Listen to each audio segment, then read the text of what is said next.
Welcome guys, it's John from PvP, and it's time for another Infobyte. And this week, it's a tale of two publishers.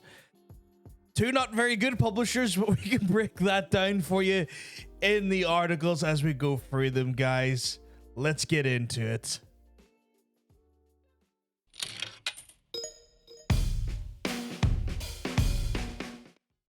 So, first article, guys, is Activision Blizzard's CEO, Kotick, is getting a salary cut. And I know what you're thinking. You're already saying to yourselves, finally, there's justice in the world. This man who's been known to cut all these teams, who's been known to strip bare a lot of the divisions in Activision, to be so honestly destructive to developers under the publisher's name, is finally seeing a little bit of justice and getting a pay cut. Based on the newest article we have here, my understanding is that he's going to get a 50% slash in his bonus as well as his base salary as part of a new contract that has been handed to him as of recent. Now, this is a massive pay cut. Obviously, you're inclined to think there's some good news here, but even though this would be a reduction of about $1.75 million, it's not as straightforward as that there. And it's sadly, again, not even that great of a news article for us because, well, it seems that this cut in the actual salary leads him to be applicable, or he's eligible for a new bonus. And the bonus, if he hits certain criteria, bear in mind, which will be based off profitability as well as some social media engagements and whatnot, it's an 80-20 split. We'd still see him get an annual bonus that equates to 200% of his annual salary. So just when you think there is some justice in the world and Kotick is starting to see, you know, some actual screws being turned to him in regards to how he wields his power at Activision Blizzard and how the profit sharing affects the publisher and the developers, there's no real justice here. And remember, this is the man who has cut so many studios down for cost-cutting measures and other business-related requirements to ensure that the business remains afloat. Yet he gets paid stupid salary, stupid bonuses to literally do nothing of in any way or shape or form in regards to the creative process that makes his company profitable. And just when you think that there is any sort of justice there, just an hour before this article came out, he tried to justify the cutting of the esports division and the live events division, despite getting the astronomical salary and bonuses he just did for last year as well. There's no two ways about this. You think this is going to be a great news story. You think there's going to be some sort of justice here, but sadly, there's not. Obviously, I'm going to put it to you guys to sound off in the comments down below.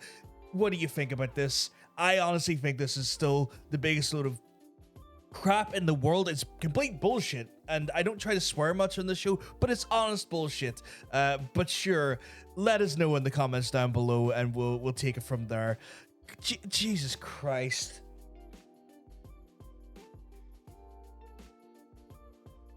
And just when you think that we were already through some of the bullcrap today, that is massive publishers doing dodgy things, well, we have FIFA back in the news, specifically for the Ultimate Team stuff.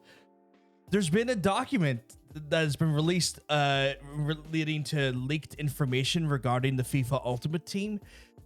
The information specifically leaked has mentioned about the idea of funneling players into the Ultimate Team mode from other game modes in the game. This comes off the back of a report we done quite a few weeks ago relating to the costs versus time requirement to achieve the Ultimate Team in FIFA's Ultimate Team program, and the astronomical costs that come behind that, or the time frame that comes behind that, and how the unscrupulous nature of this business practice was just being more and more evident and being brought to light. Now, this is really concerning because in this document specifically that was leaked by one of the insiders at FIFA's developer have noted that there is some really concerning wording. And I'm going to read some of these quote for quote for you. One of them is that FIFA Ultimate Team is the cornerstone and we're doing everything we can to drive players there. Another quote in the document is, all roads lead to FIFA Ultimate Team. These are very concerning statements because we know the FIFA Ultimate Team is based around the idea of the loot box system and the costs that come with that, as well as the nature of it being a form of gambling as well. So it's a very concerning sort of business strategy from the Ultimate Team division, or the focus on it from the developers so much. Now, in the insider that leaked the document said themselves that they don't feel good about actually working on these game mechanics, and their colleagues don't feel good about them either, but they feel a pressure to work on these mechanics and to develop these mechanics by their publisher because they are being forced to try and meet certain metrics and milestones when it comes to profitability to keep the stakeholders happy. And let me tell you guys, when it comes to making video games, making your stakeholders happy is number one. The most important thing to do. Make sure you line the pockets of the people who don't care about video games. Doesn't matter if the game's any good. Doesn't matter if it has predatory practices. We gotta look after our stakeholders. Oh, damn. But yes. Sorry, just kidding. It just angers me so much. But EA have not came out with a statement said they're not trying to push players to spend time in these modes in the games. However, there's so much wording in this leaked document that states otherwise, and it does come across as like EA is trying to somewhat save face in here, despite the fact that their very questionable practices are becoming more and more to light. To try and go through the whole document, guys, I'm not gonna lie, it would take me 40 minutes to an hour in a video alone breaking this all down for you, which we don't have time for. This is Infobyte, which is, you know, big news in small bites. But if you are interested in getting more of that nitty-gritty information, we have the article linked below the player. You can go into the report and see it all for yourself. It's truly horrifying, but sure. I'm losing my voice trying to talk about this, but sure. Given the mounted evidence, though, I believe I have to ask this here. Do you guys believe what EA say? Just out of curiosity, are you buying into this bull? I know I'm not, but again, are you becoming more untrusting of this publisher as a whole as I am? Sound off in the comments down below. And my God, what a terrible week for games.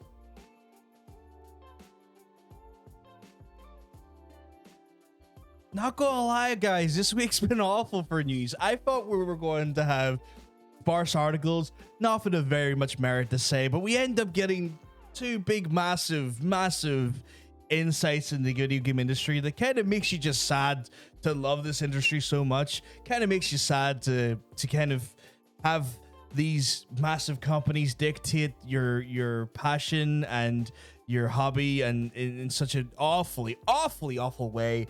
Oh, terrible news. But guys, again, I want to thank you for watching. Again, sound off in the comments down below. Did we miss out on an article that you may have thought was important that we may have missed this week? Let us know in the comments down below. If you have enjoyed this video, please hit the subscribe button. Make sure you hit the like button as well. Share it to your friends. Do everything you can. We're trying to grow this show. We're going to be trying to bring more and more of this news to you. Just a little update though, we are going to be going into overdrive for the E3 as well. There's probably going to be for E3 coming up this month. There's going to probably be multiple info bites in the 1 week. We'll probably try and cover off each conference or each day as the information comes through to try and break down the most important news from the E3 press conferences and whatnot alone. So just a heads up for that there. So if you don't want to miss out on that coverage, of course, you got to hit the subscribe button and make sure you don't miss out on it. Guys, if you want to talk to us live, of course, we're always going to be here. But you can also check us out over at the Player vs. Player talk show every Friday at 8 o'clock on Twitch. 8 o'clock UK time, by the way. And that's on twitch.tv/HPVG. Oh, I'm a mess today. I'm a mess. This world. Oh, video games. Why can't it just be fun? Oh, why can't it just be fun? But anyway, guys, I will see you next time. Have a good one. Peace.